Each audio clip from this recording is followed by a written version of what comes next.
Alwin Nikolais was an American choreographer, composer, and designer whose abstract dances combine motion with various technical effects and a complete freedom from technique and established patterns.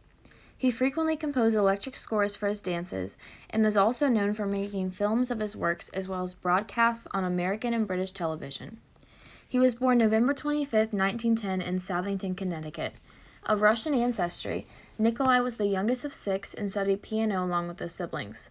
He played piano and organ when he was 16 at the neighboring Westport Movie House during the showing of silent films, an apprenticeship which developed his sensitivity to gesture and mood and refined his ability to improvise as an accompaniment to human action.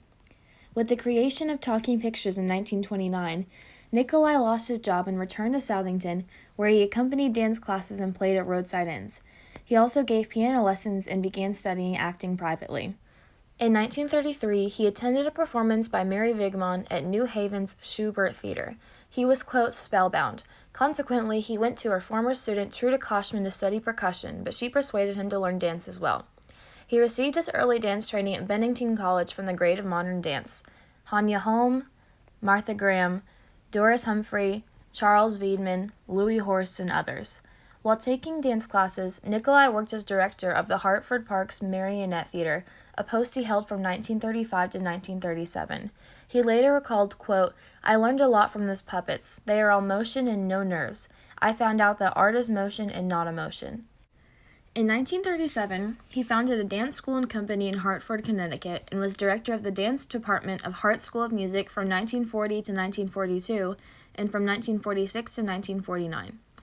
In 1940, he received his first commission as a choreographer along with Trude Koshman to create a ballet, 8-column line. It was presented at one of the events of the Hartford Social Season, events that counted honorary patrons like Spanish draftsman Salvador Dalí and Russian choreographer Leonid Massey. After teaching at his own studio for 2 years and touring the U.S. with dancers from Hanya Holmes' company, in 1942, Nikolai was inducted into the Army and sent overseas. Following World War II, he relocated to New York City, where he studied with Hanya Holm and became her assistant, teaching at her New York school and Colorado College during summers.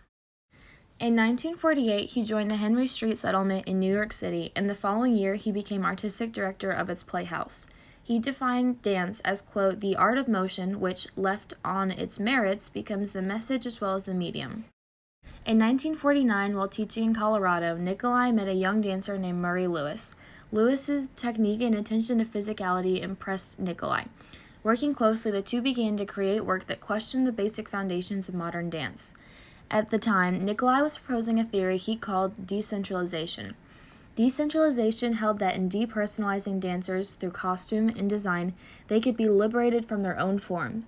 For Lewis, this decentralization cut through to the very heart of dance. Using sound collage and changing images projected onto both the stage and the dancers, Nikolai could shift the focus away from any one individual dancer and concentrate on the overall effect of the production. In New York, Lewis began dancing for the Nikolai Dance Company, improving his technique and expanding his conception of dance.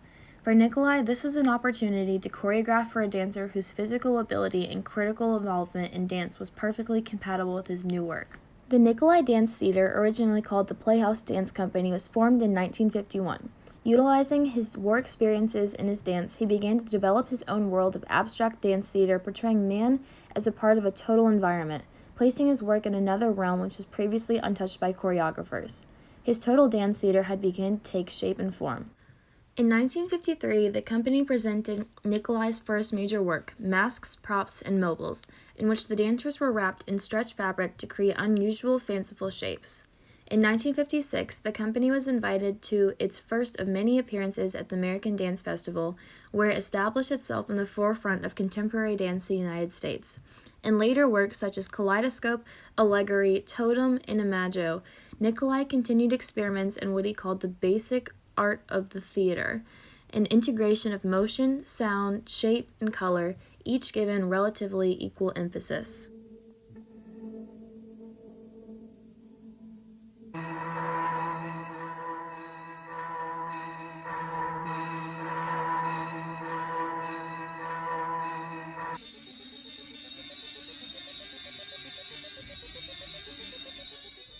Nikolais' impact on dance grew internationally with the company's 1968 Paris season, which was followed by performances throughout the world.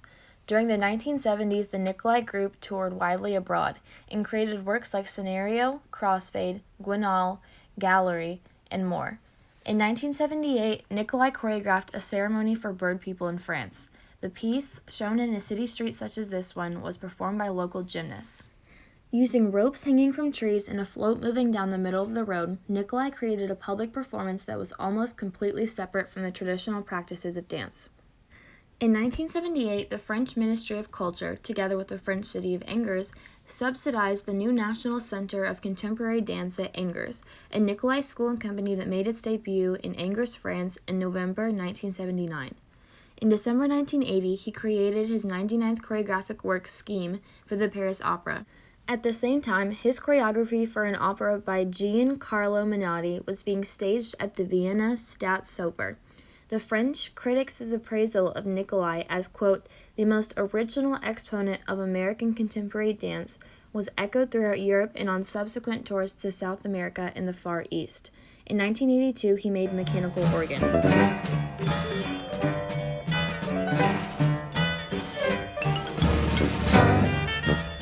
In 1987, Nick and Murray, a documentary film by Christian Blackwood, aired on American Master.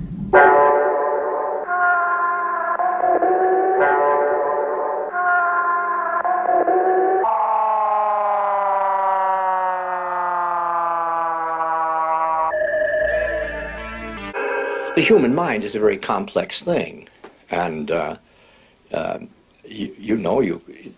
your mind thumbs through volumes and volumes and hitches onto various things that suddenly become subjects for conversation. Nikolai's work was acknowledged with the National Medal of Arts presented by former President Reagan during a White House ceremony in 1987, a Samuel H. Scripps American Dance Festival Award in 1985, a decoration as a Knight of the Legion of Honor, 1984, a Capezio Award for Career Excellence, 1982, and a Circulo de Criticos Award, Chile, 1973, as well as 1968 Emmy and Dance Magazine Awards. Although Nikolai's choreography was sometimes criticized as dehumanizing, he maintained and said that it was liberating. He asserted that, in depersonalizing his dancers, they were relieved of their own forms and hence allowed to identify with whatever they portrayed. Nikolai was also noted for advancing the related concept of decentralization, in which the focal point could be anywhere in the dancer's body or even outside of the body. This is a departure from the traditional opinion that the center of the focus was the solar plexus.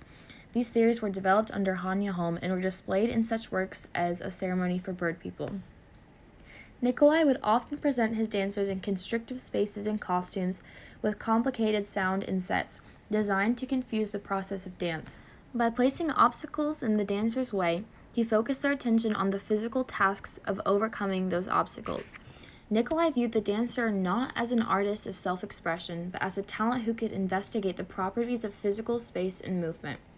The modern choreographer, composer, and designer was also called a magician, a wizard, the P.T. Barnum, the Tom Swift, the Yellow Submarine of Dance, the father of multimedia, an acknowledged pioneer in the use of lighting, design, and imaginative stage props, who in his dances created a total theater of shape, sound, motion, color, and light, and not only inverted the choreography but the electronic music, costumes, and lighting design as well.